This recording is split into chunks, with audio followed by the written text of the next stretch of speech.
Mutual fund में lump sum को लेकर हमें काफ़ी सवाल देखने को मिल जाते हैं, जैसे कि हमें लमसम कब करना चाहिए, कैसे करना चाहिए और किन म्यूचुअल फंड्स में करना चाहिए।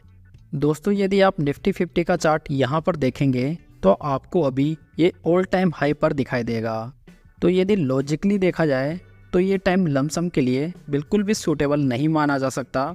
अगर आप इस चार्ट में ध्यान से देखेंगे तो आपको कई ऐसे पॉइंट्स देखने को मिल जाएंगे जहां पर निफ्टी लंबे समय तक परफॉर्म ही नहीं कर पाया है। मतलब कि यदि इन पॉइंट्स पर बड़ा अमाउंट लमसम इन्वेस्ट किया गया होता तो लंबे समय तक आपको नेगेटिव या फ्लैट रिटर्न्स देखने को मिलते हैं। इसी वजह से लमसम एसआईपी की तुलना में काफ़ी ज़्यादा रिस्की हो जाता है। साथ ही लमसम में रिस्क की मात्रा इस बात पे भी डिपेंड करती है कि आपका इन्वेस्टमेंट होराइजन क्या है। यदि आप लमसम 5-10 साल के लिए करना चाहते हैं तो आपकी रिस्क ऑलमोस्ट ख़त्म हो जाती है। वहीं यदि आप सिर्फ 2-4 साल के लिए ही इन्वेस्ट करना चाहते हैं तो ऐसे शॉर्ट टाइम में मार्केट में कोई भी सर्टेनिटी नहीं होती और रिस्क की मात्रा उसी अनुसार बढ़ जाती है। लेकिन मुद्दे की बात करें कि क्या अभी के समय लमसम इन्वेस्टमेंट किया जा सकता है, तो मेरे हिसाब से लमसम में हाई मार्केट की रिस्क को अवॉइड करने के लिए आपको इंस्टॉलमेंट्स में इन्वेस्टमेंट करना चाहिए। हाई मार्केट की कंडीशन में आप अपने अमाउंट को 5-6 इंस्टॉलमेंट में डिप्लॉय कर सकते हैं। इससे आपकी रिस्क की मात्रा थोड़ी कम हो जाती है। लेकिन यदि मार्केट ऑल टाइम हाई से 20-30% तक करेक्ट हो चुका है तो वहाँ पर सिर्फ 1-2 इंस्टॉलमेंट्स में भी पैसा डिप्लॉय किया जा सकता है, जैसे कि ये पॉइंट्स। इस तरह आप मार्केट में थोड़ा प्रोएक्टिव रहकर अपने रिटर्न्स को मैक्सिमाइज कर सकते हैं। देखा जाए तो हर बार लमसम के लिए नए म्यूचुअल फंड्स खोजना अच्छी स्ट्रेटजी नहीं होती।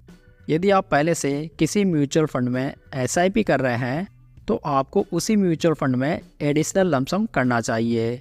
इससे आपके पोर्टफोलियो में ओवर डाइवर्सिफिकेशन नहीं होगा। साथ ही जब भी मार्केट बढ़ेगा तो कॉस्ट एवरेजिंग की वजह से आपको ज़्यादा बेनिफिट भी होगा। यदि आप हर बार लमसम के लिए कोई नया म्यूचुअल फंड खरीदेंगे तो आपके पास में बहुत सी स्कीम्स हो जाएगी और उनको टैकल करना आपके लिए थोड़ा मुश्किल काम हो सकता है। दूसरी ओर कई ऐसे इन्वेस्टर्स भी होते हैं जो सिर्फ लमसम इन्वेस्टमेंट ही करते हैं, मतलब कि वो एसआईपी नहीं करते। तो मैं आपको कुछ पॉपुलर कैटेगरीज से बेस्ट म्यूचुअल फंड्स बता देता हूँ जिन्हें आप आगे स्टडी कर सकते हैं। फ्लेक्सी कैप कैटेगरी से आप पराग पारिक फ्लेक्सी कैप और क्वांट फ्लेक्सी कैप फंड के बारे में सोच सकते हैं।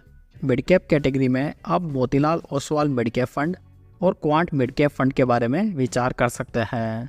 जबकि स्मॉल कैप कैटेगरी में निप्पॉन स्मॉल कैप फंड और एक्सिस स्मॉल कैप फंड बढ़िया फंड्स हैं। दोस्तों, यदि आप म्यूचुअल फंड्स में इन्वेस्ट करने के लिए इंडिया के बेस्ट ब्रोकर्स के साथ में अपना डीमैट अकाउंट ओपन करना चाहते हैं तो लिंक आपको वीडियो की डिस्क्रिप्शन में मिल जाएगा, जहां से आप इंडिया के बेस्ट ब्रोकर्स के साथ में फ्री में अपना इन्वेस्टमेंट अकाउंट ओपन करवा सकते हैं। तो उम्मीद है दोस्तों आपको ये जानकारी पसंद आई होगी। इसे लाइक, कमेंट और शेयर जरूर कीजिएगा। साथ ही इस चैनल को सब्सक्राइब जरूर कर लीजिएगा। तो चलिए दोस्तों, फिर मिलते हैं किसी नई वीडियो में नई जानकारी के साथ।